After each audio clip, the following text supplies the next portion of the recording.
Bom, eu vou tentar falar sobre os matizes espirituais e sobre a natureza de Jesus, mas isso é um tema muito complexo, eu não sei se eu vou conseguir colocar em palavras. Mas um matiz espiritual é como se ele fosse um tipo de raça espiritual. Por exemplo, existem os anjos, e a característica dos anjos é inerente àquele tipo de energia que faz um anjo ser anjo.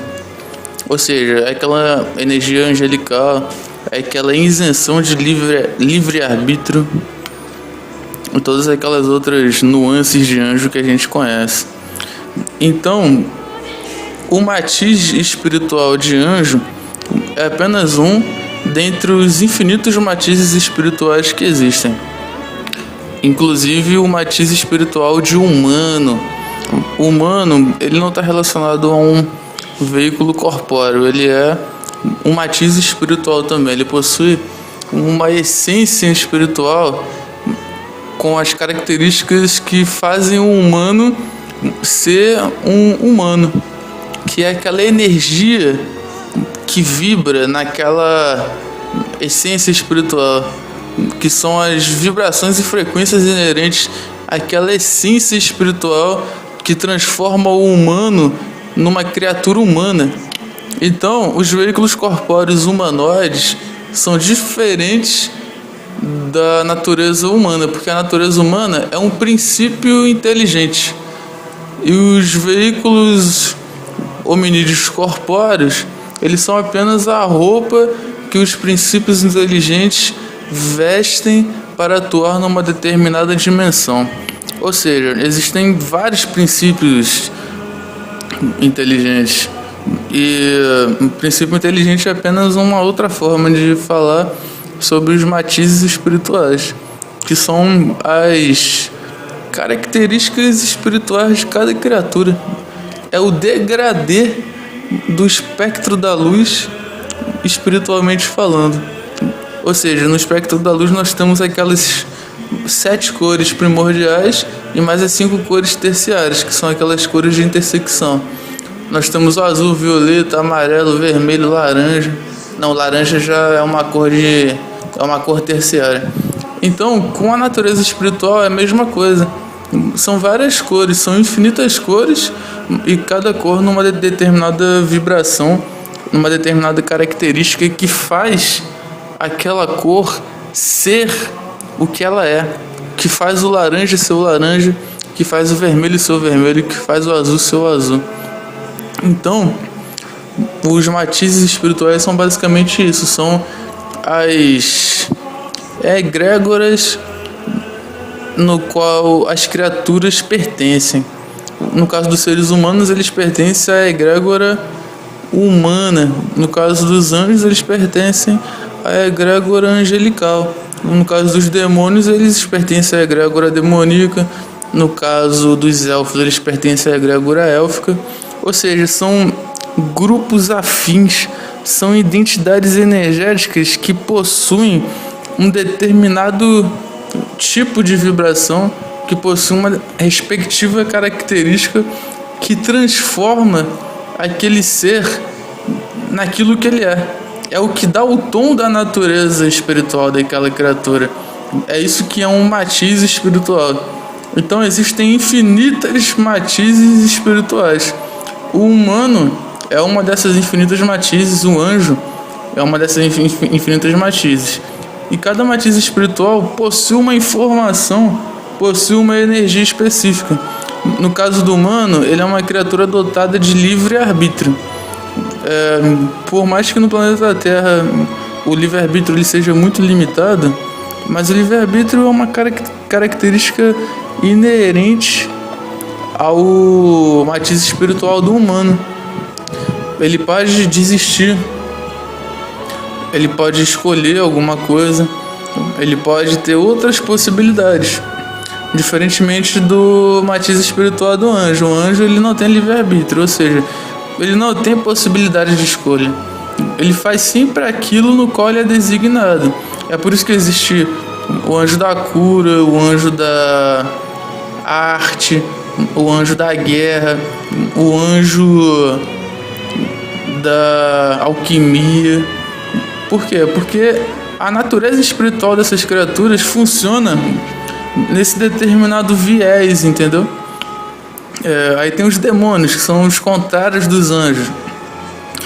Também não significa que o demônio seja uma criatura má, porque ele foi associado pelo cristianismo como se fosse algo maligno, quando na verdade é apenas a natureza daquela criatura é polarizada numa energia oposta à energia da luz, mas não significa que as trevas sejam uma coisa ruim, entendeu? Isso daí é a concepção humana. Mas voltando àquilo que eu estava falando, aí tem infinitos matizes, cara. Os matizes são o RG espiritual da criatura. Enquanto Jesus... Deixa eu pausar o áudio aqui, peraí. Jesus, eu acredito que ele não seja uma criatura de natureza humana, por conta de sua conduta, por conta de sua equidade, por conta de sua transcendência da matéria e por conta também da sua inabalável retidão e por conta também do seu indelével propósito que ele levou até o fim. O cara já nasceu sabendo que ele teria que passar por todo aquele fardo horroroso no qual ele foi designado. Eu já sabia que seria crucificado, que o sacrifício dele serviria para limpar os pecados do mundo, que ele funcionaria como o Cordeiro de Deus, fazendo parte desse ritual satânico, que era aquela coisa equivalente ao Moloque, ao Baal, ao Astarote, quando os antigos judeus eles sacrificavam entes humanos para doar a energia daquele sofrimento para aquela entidade que absorveria os karmas daqueles ritualísticos em questão, né? Que eram as pessoas repletas de negatividade, repletas de energia deletéria transmutada em karma. Então eles sacrificavam vários seres humanos, animais. Tem um monte de relato na Bíblia para essas entidades demoníacas que faziam essa obliteração kármica, transpondo a energia de sofrimento da pessoa que foi sacrificada pela energia kármica da pessoa que sacrificou aquela outra pessoa. Então essas entidades faziam uma sobreposição, burlava o karma dos ritualísticos a partir da energia de sofrimento da pessoa que era sacrificada. Então com Jesus ocorreu a mesma coisa, só que com Jesus foi um sacrifício feito para Deus. É por isso que Jesus é chamado como o Cordeiro de Deus, porque o cordeiro era um animal que era sacrificado constantemente. Porque é muito fácil você pegar um cordeiro, você prender um cordeiro. Então, como que uma criatura humana dotada de livre-arbítrio, de possibilidade de desistência, como que um humano conseguiria levar até o final essa missão? É algo praticamente impossível. Tem 90% de chance do Jesus não ser uma criatura humana, tenho quase certeza disso. E pelo parentesco dele com Lúcifer, eu ouso dizer que Jesus é de uma natureza angelical, que o matiz espiritual dele é angélico, porque tinha aquela proximidade com Lúcifer, como tem até hoje, né? E Lúcifer, está até escrito na Bíblia, que é ainda, né, o anjo mais próximo de Deus. Então Lúcifer e Jesus, ao meu ver, são membros de uma mesma família na qual Deus é o Pai. Só que, claro, isso daí são apenas nomenclaturas humanas, né? Na égide de Jesus, no arraial no qual ele pertence, a figura do Pai é uma coisa totalmente dissociada da figura do Pai humano, né? No caso, esse Deus, que para mim é uma criatura, é o Deus criatura que criou todo esse universo que a gente vive. Ele tem uma relação bem estrita tem uma relação bem estreita com Jesus, porque Jesus é um de seus servos, e os servos para essa criatura são as criaturas de matiz espiritual angelical. Por quê? Porque os anjos, eles já foram criados para isso, eles já foram criados para servirem a Deus. Então Jesus, a missão dele foi totalmente servente a Deus. Inclusive tem até um momento na Bíblia em que ele estava jejuando no deserto e ele faz uma oração para Deus, que é no momento que ele consegue visualizar o futuro dele na cruz, que ele fala para Deus: Pai, afasta de mim esse cálice, mas que não seja feita a minha vontade, mas a tua. Ou seja, ele já viu a barra pesada que ele teria que enfrentar e ele pediu clemência pro pai dele, né, cara? Só que como o pai dele é totalmente louco, só que como Deus é doido, varrido, não tinha nem o que falar, cara. Porque ele não tinha como desistir, ele tinha como fazer. O pai dele tinha como fazer Deus anular a missão dele, isso ele tinha como fazer. Mas ele não tinha como desistir. Então, pelo fato dele não ter essa possibilidade, eu acredito que ele seja um ser do matiz espiritual angelical. E quanto a Deus, cara, eu vejo esse Deus como uma criatura totalmente louca para minha psique humana. Eu não consigo compreender as coisas que ele faz. Espera aí que eu vou ter que pausar o áudio aqui, senão ele não salva.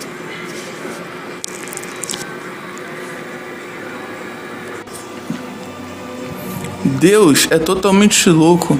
Basta você ver a situação inacreditável no qual ele colocou os seres humanos para viverem.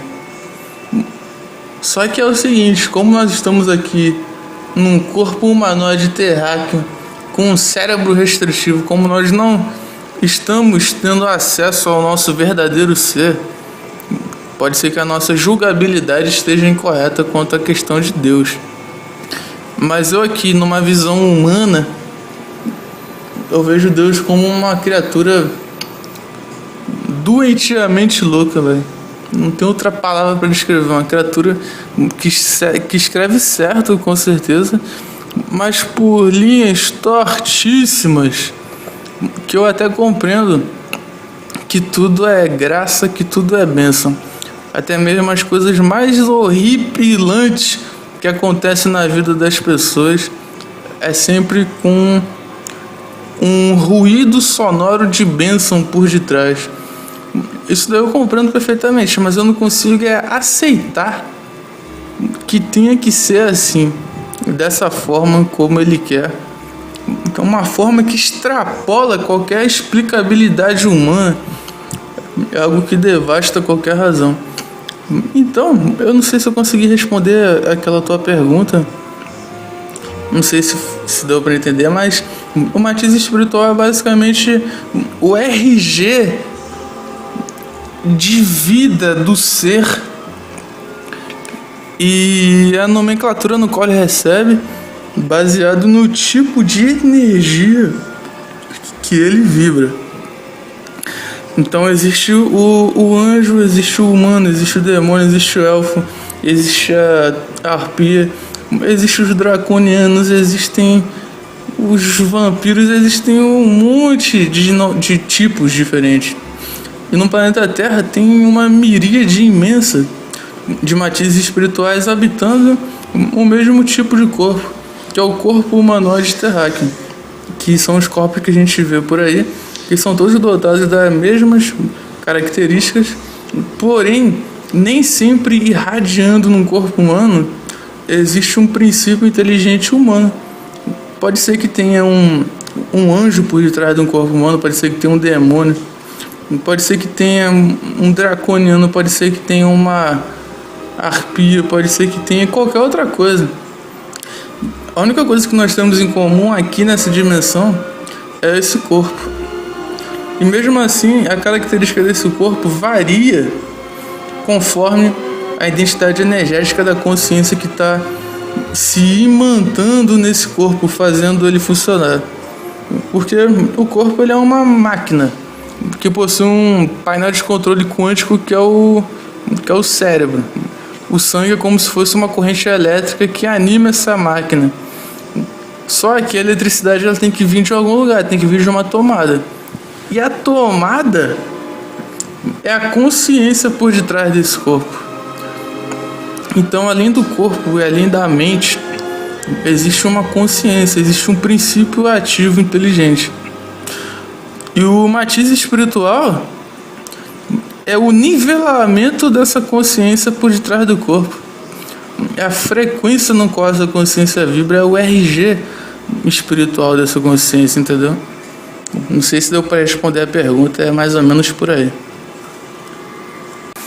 Então, só para concluir aquilo que eu estava falando sobre Jesus, aí Jesus, como um ente da natureza angelical, ele foi designado pelo pai dele, que é Deus, que é dotado de uma alcatéia de servos chamados de anjos. Então, Jesus se fez homem para poder cumprir um papel aqui no planeta Terra. Que qual era o papel de Jesus? Era limpar os pecados do mundo. Como é que ele fez isso? Se transformando no Cordeiro de Deus imolado para servir de sacrifício, para limpar toda aquela energia de pecado do planeta Terra. Ou seja, da mesma forma que os antigos judeus faziam sacrifício para Astarote, Belial, para Baal, houve esse sacrifício de Jesus, mas não foi para nenhuma entidade menor, foi para Deus, por Yahvé, Jeová, sei lá qual nome que queira falar, tem tantos nomes. Então, já que ele foi incumbido dessa missão aí horrível, e como ele não tinha uma possibilidade de escolha, como ele tinha que cumprir isso até o final, então isso me faz acreditar que ele não era um ente de natureza humana, porque o ser humano, ainda que limitado, ele possui a possibilidade de escolha, ele pode desistir a qualquer instante. Já o anjo, ele é isento de livre-arbítrio, ele não tem escolha, ele é invocado para realizar aquela determinada tarefa no qual ele foi criado. Tem um anjo da cura, tem um anjo da magia, tem um anjo da libertação, tem um anjo da misericórdia, tem anjo para tudo quanto é tipo de coisa. E Jesus, no caso, foi o anjo Cordeiro de Deus que foi sacrificado para limpar os pecados do mundo. Aí as pessoas falam, então por que o mundo é essa merda ainda? É porque o sacrifício ele só serviu para limpar os pecados do mundo. Ele deixou algo que faria os seres humanos transcenderem a essência pecadora, que é o Evangelho, que é o pontífice entre o humano e o divino, que são os ensinamentos de Jesus, de amar o próximo como a ti mesmo, de não ficar bitolado com coisas mesquinhas do cotidiano, porque uma hora tudo acaba, não ficar tacando pedra no próximo se você está cheio de pecado, que é aquela cena, né, quando ele encontra Maria Madalena, tem um monte de judeus querendo apedrejá-la. Eles consultam Jesus: Senhor, eu posso apedrejar essa adúltera? Aí ele fala: que não tiver pecado, que atire a primeira pedra. Ou seja, se você tem um dedo sujo, não aponte para o imundo, porque senão você está entrando em ressonância com a imundície do outro, e você está sendo um hipócrita, um falso. Então ele trouxe toda uma cartilha para, além de se servir como sacrifício e limpar os pecados do mundo, para que os seres humanos conseguissem transcender a natureza pecadora, para que não mais existisse pecado no mundo, ele não tenha que voltar e se sacrificar mais uma vez para limpar outra vez os pecados do mundo, porque o ser humano ele não para de pecar. A todo instante, a cada pensamento, ele já cria um pecado. Por isso que existem tantas guerras, existem tanta miséria, tanto sofrimento no mundo, porque não conseguem de jeito nenhum. Existe um ovo de bronze na cabeça das pessoas que funciona como um capacete de impermeabilização da mente que não deixa a palavra entrar, que filtra. É uma egrégora de superficialidade e de violência muito intensa que permeia a Terra. Então é sempre muito difícil para conseguirem fazer os seres humanos transcender, né? Por isso que milênios e milênios e milênios de existência passam e é sempre a mesma coisa. A cada era é a mesma coisa, a cada ano é a mesma coisa. Não muda, nunca, jamais. Aí o Lúcifer tem que sempre se materializar como um homem dotado de uma figura crística para realizar o sacrifício e limpar os pecados da terra, porque se deixar rolando, a coisa fica ainda mais sinistra do que já é. Mas acredito aí que no futuro a gente consiga causar uma ascensão planetária. Então é isso aí, o matiz espiritual ele é a identidade espiritual da criatura. Jesus é uma entidade não humana, porque ele não tinha possibilidade de escolha ante a missão dele. E Lúcifer é da mesma família de Jesus, porque como Lúcifer era o anjo mais próximo de Deus e Jesus era o filho de Deus e dotado de uma missão angelical, então ambos fazem parte da mesma alçada, da mesma identidade energética. Então Deus, Lúcifer, Jesus, Gabriel, Rafael, Aziel, Uriel, eles estão todos dentro desse mesmo pacotão aí, são membros da mesma família. Só que tem muitas coisas que pode falar mais acerca de Jesus, né? Mas eu vou me limitar a falar só sobre o basicão mesmo. É nóis. E também tem uma outra coisa aí do outro Deus, que é o Deus que não é uma criatura, é um Deus imaterial, é um Deus substância, que é a fonte de onde tudo emanou, que é a pura energia de onde nasceu todo o universo, todas as criações que a gente conhece nasceram de um mesmo conglomerado energético, que é o Deus que os físicos quânticos chamam de vácuo quântico e que os antigos gregos chamavam de vazio primordial, que é o Deus imanifestado, incognoscível, abstrato e inequívoco. É o Deus fonte, de onde inclusive o Deus criatura, que é o Pai de Jesus, foi emanado, e todas as coisas que existem. Mas e se eu for falar desse daí, eu não sei nem se tem como colocar em palavras, cara. Porque é um assunto muito complexo, eu vou me limitar a falar só sobre isso aí mesmo que eu falei.